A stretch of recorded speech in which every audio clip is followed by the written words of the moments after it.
Okay, so with Phyrexia all will be one on the horizon and everyone talking about the most exciting cards of the set, I want to chime in and talk about the other cards in the set that are still worth throwing into your commander decks, even if they're not one of the many crazy cards in the set. These are the 16 common and uncommon cards that might be worth a slot in your commander deck from Phyrexia all will be one.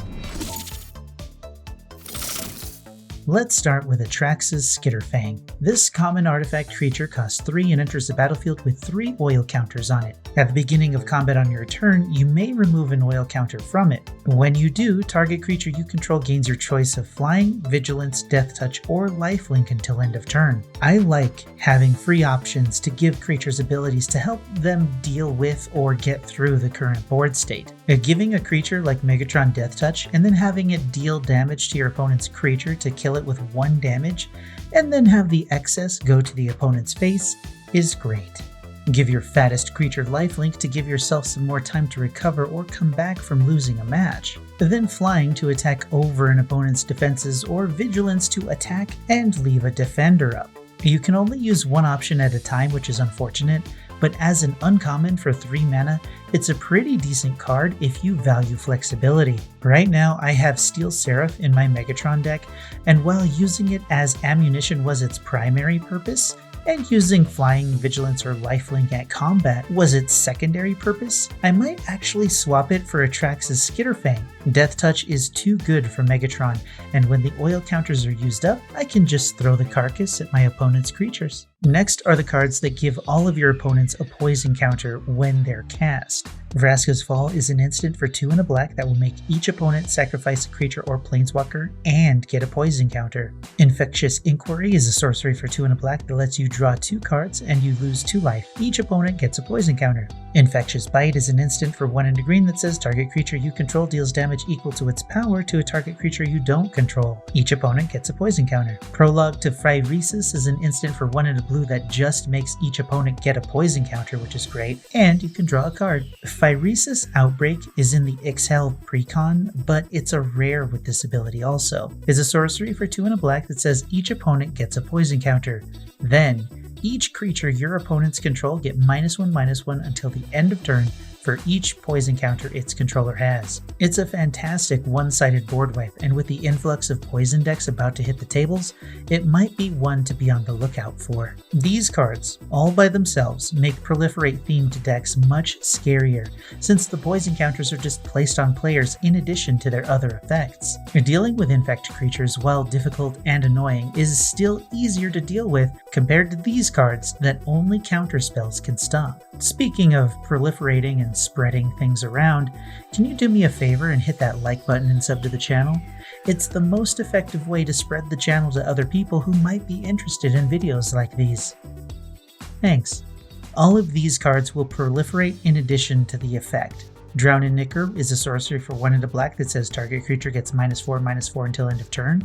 Volt Charge is an instant for 2 and a red that deals 3 damage to any target. Unnatural Restoration is a sorcery for 1 and a green that says return target permanent card from your graveyard to your hand. Experimental Augury is an instant for 1 and a blue that says look at the top 3 cards of your library, put 1 of them into your hand and the rest on the bottom of your library in any order. Expand the Sphere is a sorcery for 3 and a green that says look at the top 6 cards of your library and put up to 2 land cards from among them onto the battlefield tapped and the rest on the bottom of your library in a random order. If you put fewer than 2 lands onto the battlefield this way, proliferate a number of times equal to the difference. This novel of a card is cool in that it gives you something for your mana investment even if you whiff. So even if you can't ramp if you're trying to, you can still proliferate a bit. Or choose to proliferate twice if you don't need the ramp because you're in green and you have 15 lands on turn 3 anyway. Thirsting Roots does this also for 3 less mana, but you can choose between 1 land or 1 proliferation.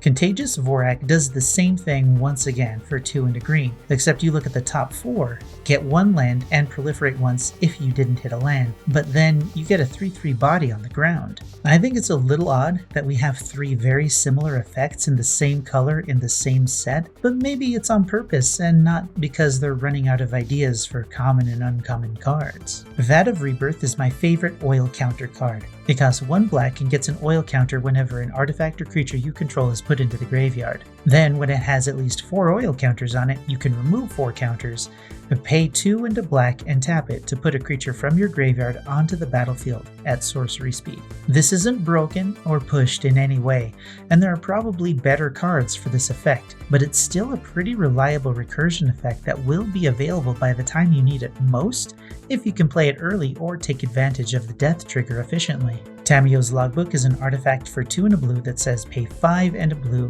tap it, and draw a card. This ability costs 1 less to activate for each other artifact you control. In any artifact deck with blue, this isn't a bad include.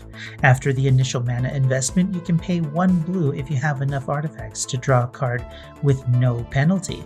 Like a few of my other favorite cards, this isn't broken, but may be good enough for the 99 in a deck that can use it efficiently. Armored Scrap Gorger is a mana dork that will tap for any color and hate on graveyards early game and mid game, becomes a 3/3 that you can use as a decent blocker when you don't need a mana dork. I really like this for its graveyard hate, and I think this one in particular is going to see a lot of commander play for that reason. Unfortunately, all of the 4 MIRRODIN equipments suffer the same problem that the living weapons did, making most of them near unusable except in decks dedicated to their use. In my opinion, the only one that could see general use is the Blade of Shared Souls, and that's a rare with a unique effect that you won't really find in other existing equipment cards. It's a shame that they're so mana expensive like the reconfigure artifact creatures were. Those were really cool. But that's about it. Those are the commons and uncommons that I'm looking forward to adding to my decks if I happen to pull them from the pre-release. Let me know what you think of those cards and any cards that you're excited about in the comments below. Like the video if you liked the video, dislike it if you disliked it, and until next time, I'm Space Coconut, and you're welcome.